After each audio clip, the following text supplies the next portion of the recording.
జై శ్రీరామ్. నేను మీ వెనిరేజిటి ఛానల్కి స్వాగతం. ఈరోజు మనం మాఘపురాణంలో 1వ అధ్యాయం విందాం.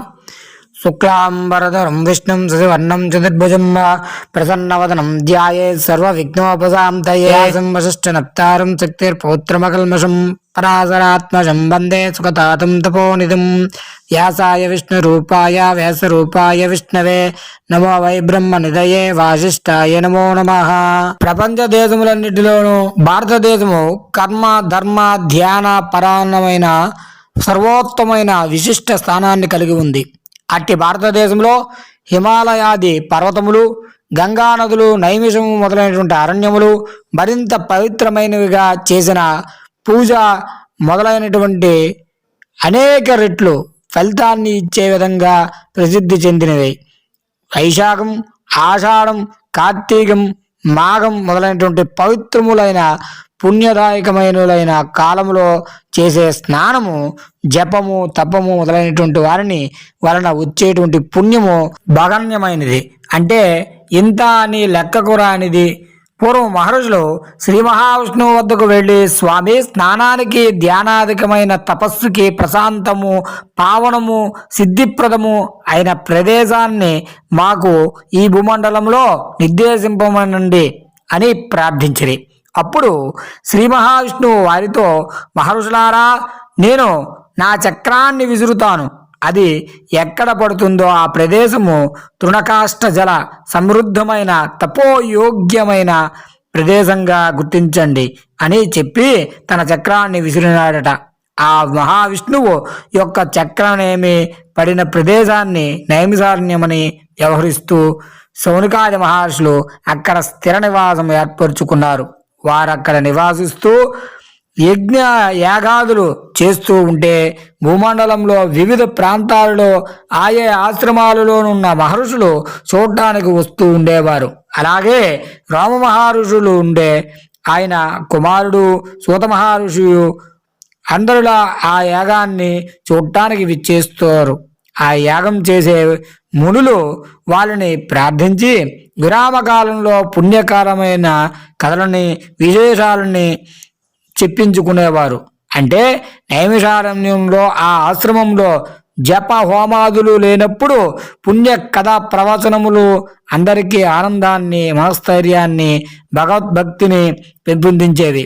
ఇలా ఒకప్పుడు శౌనకాది మహర్షులు చిరకాలంగా జరిగే యాగమును ఒకదాన్ని ప్రారంభించారు. ఆ యాగము కొన్ని సంవత్సరాలు జరుగుతుంది. అటువంటి యాగాన్ని చూడాలని చాలామంది మునులు దేశం నలుమూలల నుండి ఆసక్తితో వచ్చారు. అలా వచ్చిన వారిలో సూత మహర్షి ఉన్నారు. శౌనకాది మునులు ఆయనకి ఎందరో వెళ్ళి సగౌరవంగా తీసుకుని వచ్చిరి. తగిన ఆసనంపై కూర్చుండబెట్టి అతిథి సత్కారాలు చేసిరి. ఆయనతో ఇలా అన్నారు, సూత మహర్షి, మీ తండ్రి గారు రామ మహర్షులు వారు పురాణ ప్రవచనంలో ధర్మ విషయాలను వివరించడంలో సాటిలేని వారు. శరీరమును పులకించి ఆనంద పరవశ్యంతో రోమములను కూడా పులకరించేటట్లు చేయగల సమర్థులు రోమములకు మహర్షి కలిగించేవారు. కనుక రామహర్షులుగా సార్థకం నామధేయులైనారు. వారి కుమారులైన మీరు కూడా ఆయనంతటి వారైనకు తగిన పుత్రులని అనిపించుకున్నవారు. మా అదృష్టవశం వలన మీరు యాగాన్ని సంతరించిన వచ్చినారు. విరామ సమయంలో మాకు పుణ్యకరమైన విషయాలను వినడం మరింత ఫలప్రదం అవుతుంది కదా. దయవుంచి మాకు పుణ్య కథలన్నీ వినిపించండి అని ప్రార్థించరి. సూత మహర్షి వారి అతిథి అభ్యర్థులను స్వీకరించి సుఖాసనంపై కూర్చుని వారి మాటలను విన్నాడు. వారందరికీ నమస్కరించి చిరునవ్వుతో, మీకు నా మీద ఉన్నటువంటి అభిమానానికి కృతజ్ఞుణ్ణి. పుణ్యకార్యాలు జరిగే చోట పుణ్యప్రదమైన విషయాన్ని చెప్పడం కూడా ఒక అదృష్టమే. అది కూడా యజ్ఞంలా ఒక పవిత్రమైన కార్యము. ఈ రూపంగా నన్ను ఈ పుణ్యకార్యంలో ఇలా అన్వయించేటట్లు చేసి మీకు నేను కృతజ్ఞుణ్ణి.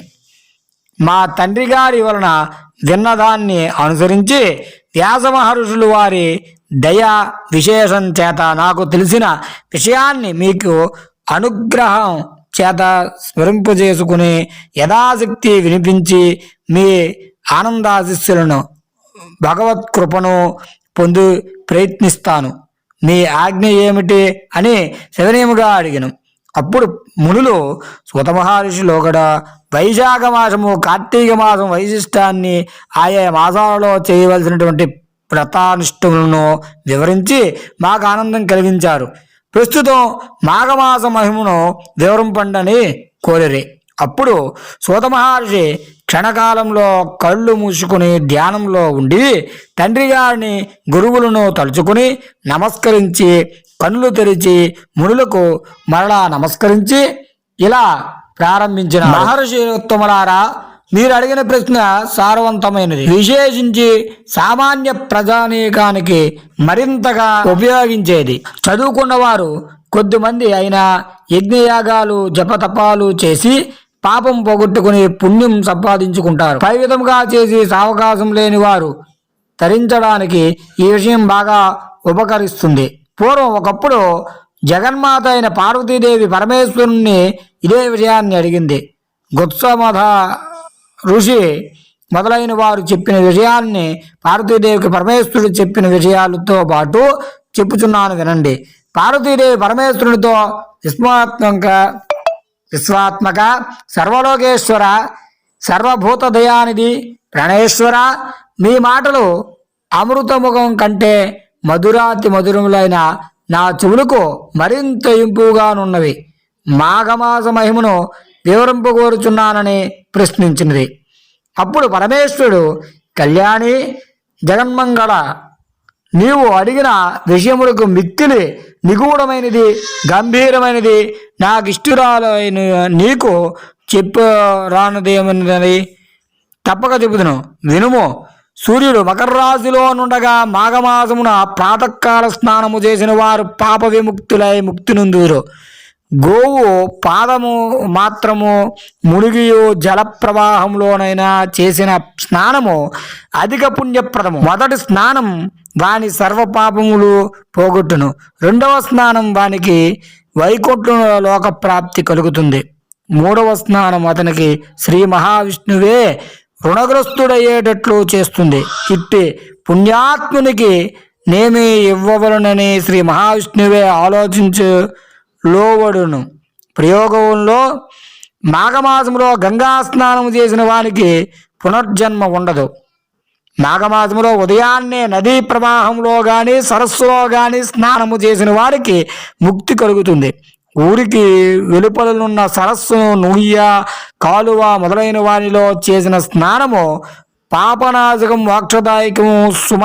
తెలిసినవా కానీ తెలియన కానీ బలవంతముగా కానీ మాఘమాసమున ఒక మారు స్నానమైనను సూర్యోదయానముకు పూర్వము ముందుగా చేసిన వాడిని పాపములన్నీ పోవును. భక్తి భావముతో నిలయంతియో చేసిన విష్ణులోకము చేరును. స్నానము చేసిన పురాణము విన్నచో అతడు రుచియే జన్మించును. మాఘస్నానమును మాని విష్ణువును అర్చింపక దానము చేయక పురాణమును వినక మాఘమాసమును గడిపిన వానికి మనోవాక్కాయ సంబంధములైన పాపములు ఎట్లో పోవును. అతడు భయంకరమైన కుంభీపాక నరకమునకు బాధలు పడును. మదగర్వముచే మాఘస్నానమును మానిన అధముడు నీచ జన్మలో పలుమార్లు పొందును. చలికి భయపడి స్నానము చేయని వారిని చూడరాదు. అట్టి వారిని చూచినా పాపములు పోవునిచో సూర్యుడిని చూచి నమస్కరించవలను. ప్రాతకాలమే మాఘస్నానము చేయని వారు పెక్కుమార్లు నీచ జన్మలు ఎత్తుదురు. సుమా, దరిద్రులైన వారు బాలురైనను ప్రాతకాలం స్నానము చేసిన శ్రీ మహావిష్ణువు దయ పొందుదురు. చిన్నపిల్లలు, అశక్తులైన వృద్ధులు హరినామస్మరణ చేయుచు ముమ్మారు జలబిందువులను శరీరంపై చిలకరించుకున్నను పుణ్యమే.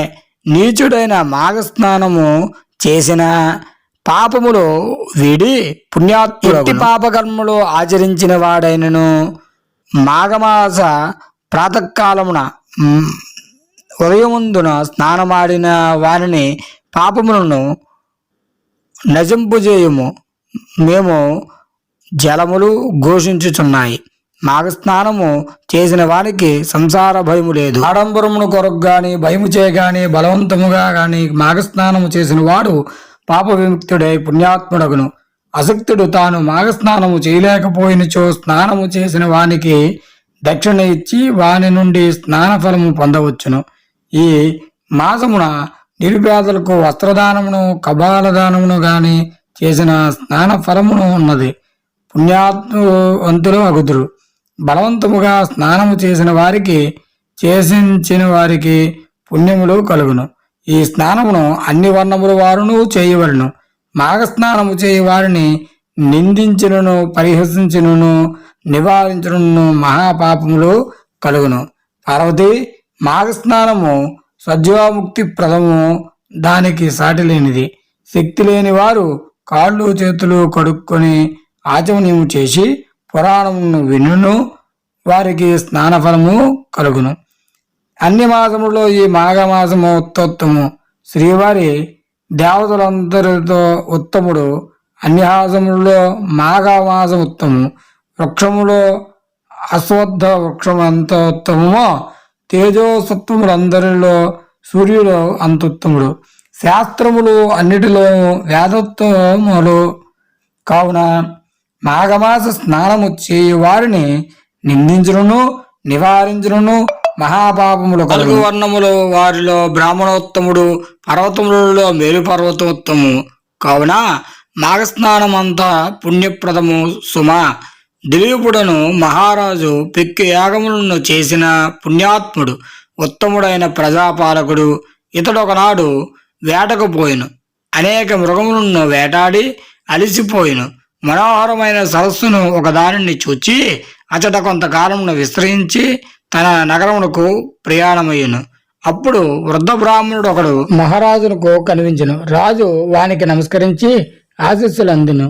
ఆ బ్రాహ్మణుడు, మహారాజా, పరమపవిత్రమైన మాఘమాసమును నీ సరస్సున స్నానము చేయకుండా పోవుచున్నావు ఏమి? మాఘమాసమున చేయు నదీ స్నానమును కాని సరస్సును కాని మిక్కిలి పుణ్యమునిచ్చును ఎరగదా అని ప్రశ్నించును. రాజు మాఘస్నాన మహిమ చెప్పుడు కోరును అనే అతడుని అడిగిను.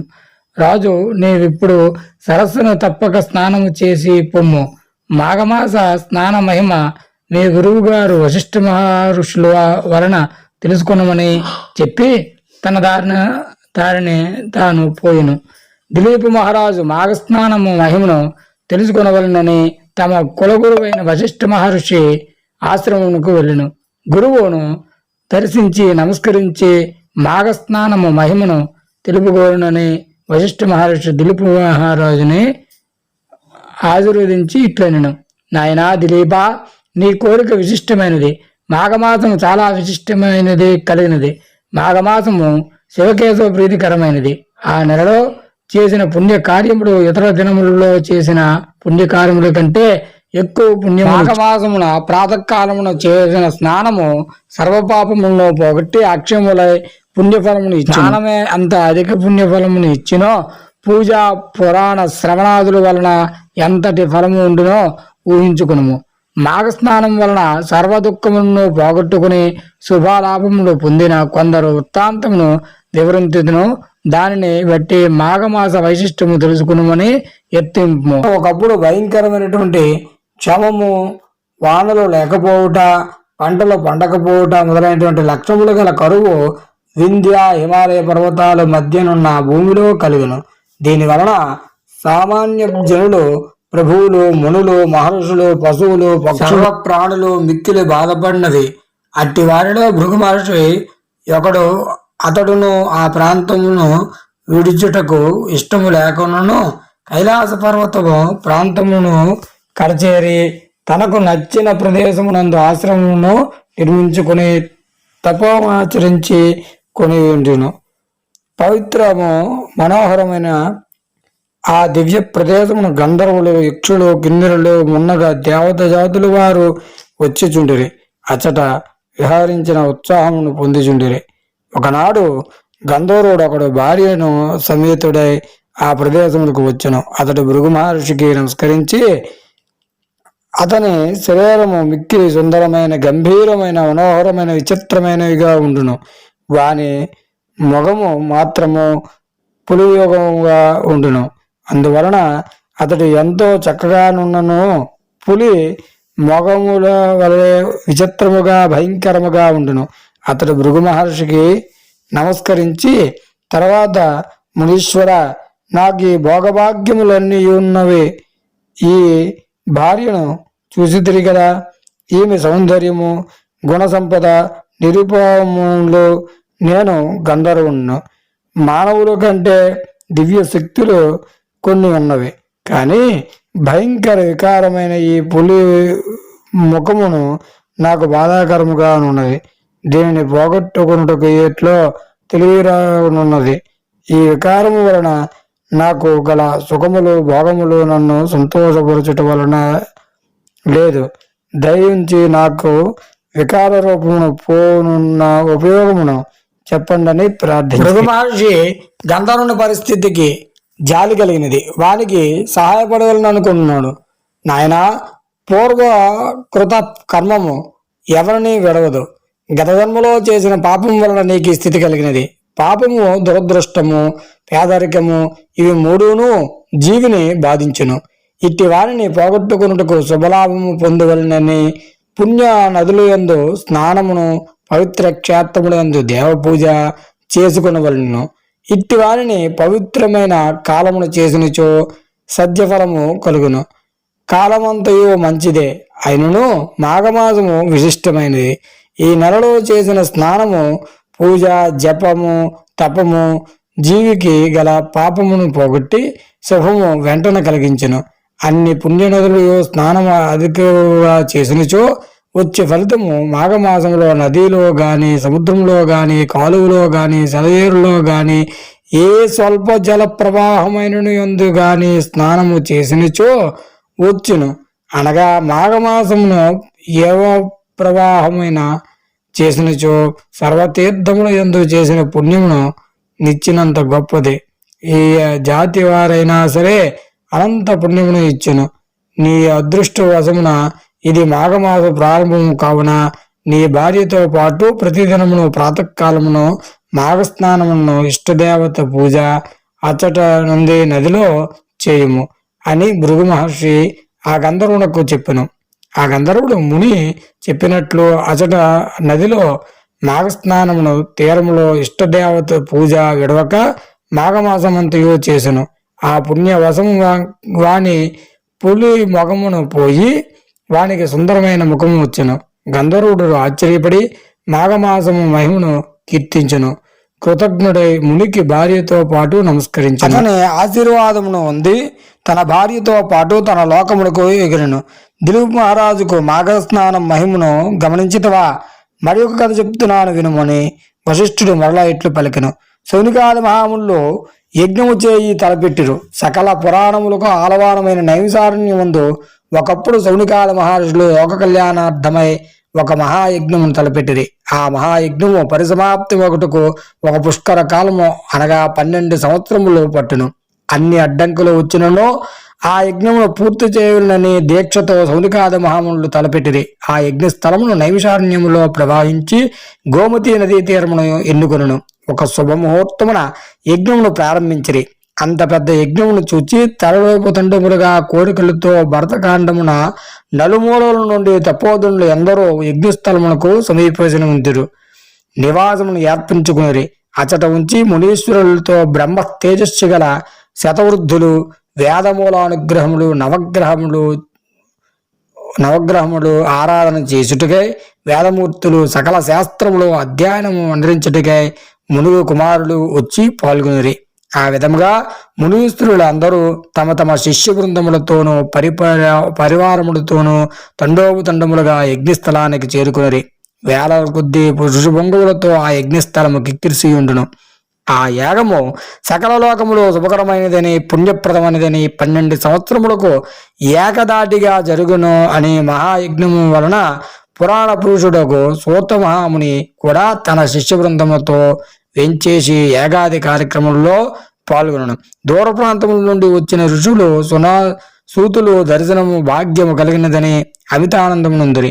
సూతులు వారి ఆశీర్వాదంతో నిర్విఘ్నముగా యాగము జరిగినదని అందరూ సంతోషపడేది. సూత మహాముని సకల శాస్త్రములో అమూల అగ్రహముగా తెలిసి ఉన్న మహానుభావుడు.